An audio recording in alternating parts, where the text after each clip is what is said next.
First, you make your habits, and then your habits make you. That's a famous quote that really highlights the importance of habits. In other words, how our habits determine our life, how our habits create our destiny. And while there's some science out there that says that it takes 30 days to build a habit, some that says 21 days to build a habit, some that says something else, regardless of the amount of days that it takes to build a certain habit, nobody can deny the importance of habits. Great habits create a great destiny, and terrible habits create a terrible destiny. Good habits mold you into a good person, and bad habits mold you into a bad person, and so on and so forth. That's why in this video I want to talk about 5 habits that can transform your life over the course of 90 days. These habits have not only been well researched, but I personally have experienced the benefit of these 5 habits, which is why I chose them. Now, before we get to these 5 habits, one way that you can really ingrain any of these 5 habits or any habit that you are trying to build is to do 30-day challenges, where basically you set out to do something every single day for 30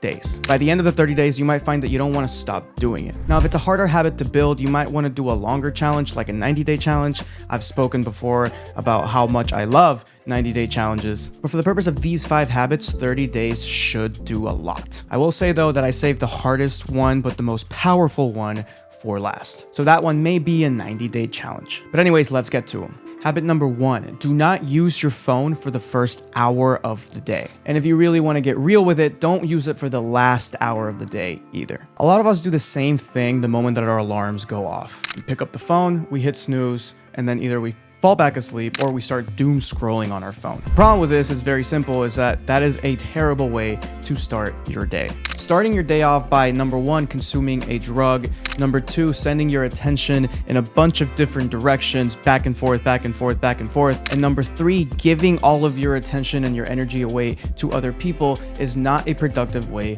to start your day. That's why I personally prefer to not use my phone at all, other than to just turn off the alarm for the first hour of the day. I want that first hour to be given to me. I don't want to give it to my phone. I don't want to give it to people that are posting things on social media.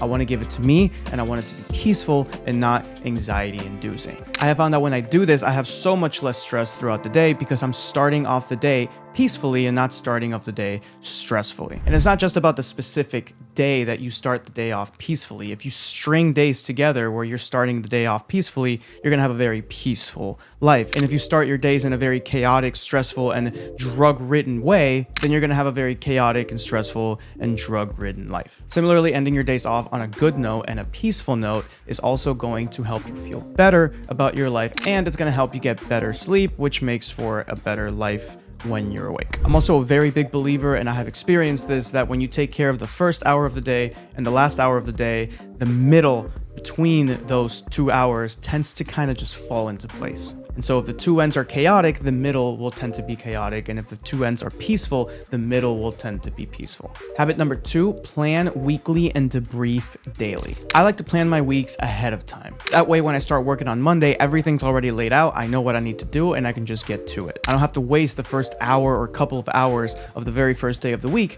trying to figure out what it is that I need to do. The other thing I do is that I debrief daily. So at the end of every day, I go through my to-do list, I go through my calendar, I go through everything, I go through my emails, and I update that weekly piece of paper because as the days go on, those things are going to change. The tasks that you have to do over the course of a week are going to change. And so these daily debriefs allow that weekly piece of paper to stay useful. Because if you set at the beginning of the week and everything changed throughout the course of the week, as things usually tend to do, then that weekly plan is something that you don't trust and you don't feel like you can truly rely on. And if you can't truly rely on the system and you don't feel like you can rely on the system that you have set for yourself, then that system, instead of taking stress off of you, is actually adding stress to you because you can't trust it to take care of the things that you want it to take care of. Habit number 3, practice meditation and get your morning sunlight. Now, this may be something that you've heard a million times before, but I'm saying it because I have experienced the profound benefits that they have brought me in my own life. Going back to what I was talking about earlier about not using my phone for the first hour of the day,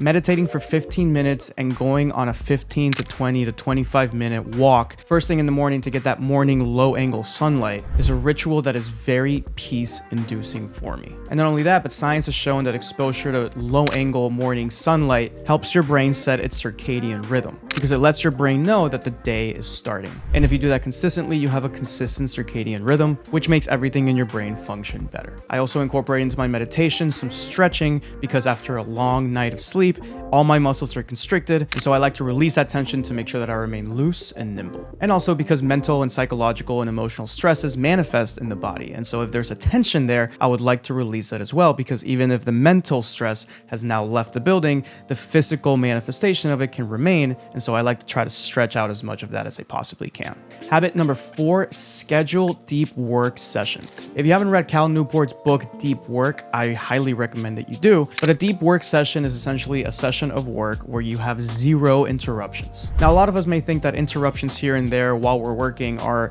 not only not that harmful, but also natural and unavoidable. But the fact of the matter is that number 1, you can schedule these deep work sessions where you have no interruptions, and number 2, interruptions harm you more than you think for reasons laid out in this book right here. So for example, when you're focusing on task A and you're distracted by task B, once you go back to task A, a residue of your attention is left on task B. All of your attention doesn't go straight to task A once you move back to task A. And so that residue of attention that's left over in task B takes some time for it to go back to task A so you can be fully focused on task A. And so whenever you can schedule these deep work sessions, I personally schedule them from 7:30 to 9 a.m. because I know nobody's gonna bother me before 9 a.m. and I get more work done in that hour and a half than I do in the entire afternoon. And not only do I get more work done, but the quality of my work is a lot better. And so I save my most important projects for that 7:30 to 9 a.m. period. So I highly encourage you to find a way to schedule deep work sessions. If you can do them outside of the hours that everybody else is working, great. If you can't,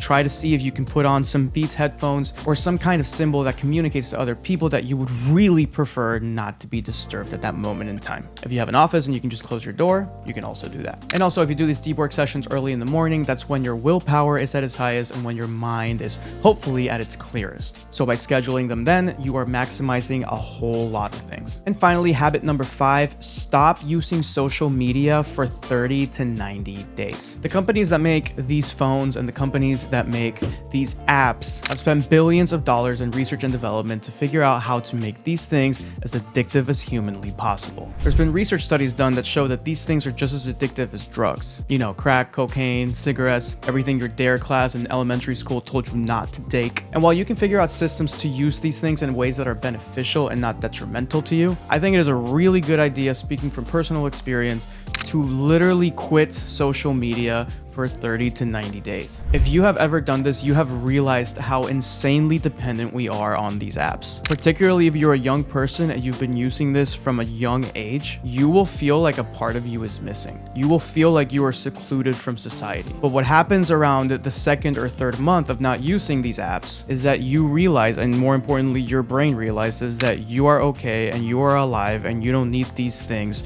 to live and thrive and flourish. And once you have that reset, it really changes your entire perspective on these apps. So I encourage you listening right now to take a break completely from social media. I personally prefer 90 days because 90 days is a long enough period of time where you can really shift your perspective by the end of the 90 days. But if you can't do 90 days, do 30 days. If you can't do 30 days, do 7 days. If you can't do 7 days, do 24 hours. I promise you these little experiments of going without social media will completely change your perspective and will completely change your life. Now, if you like this video about 5 habits to 10x your productivity, I really think you're gonna like this video right here about 5 1-minute habits that I've used to 10x my focus. And as always, if you like this kind of content and want to see more of it, make sure you like, comment, subscribe, everything you can think of, as well as checking out the link in the description box below where you can sign up for my weekly email newsletter where I send you content like this every Monday via email to get you started for the week. Other than that, I'll see you in the next video.